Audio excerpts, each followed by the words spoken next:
In humans, as in all other vertebrates, the central nervous system develops from the neural tube.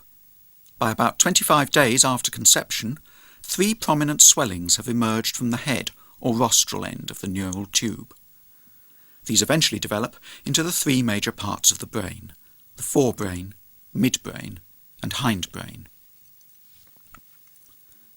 At about 40 days, the tube starts to bend to enable growth to continue within the cranial cavity. These bends are found in 2 very specific places. By 50 days, the cerebral hemispheres are developing. By 100 days, they are very obvious.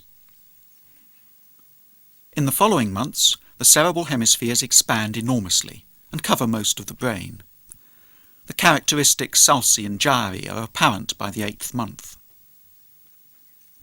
The full complement of neurons is present shortly after birth, but the glial cells continue to increase in number until adolescence, at which time the brain becomes fully mature.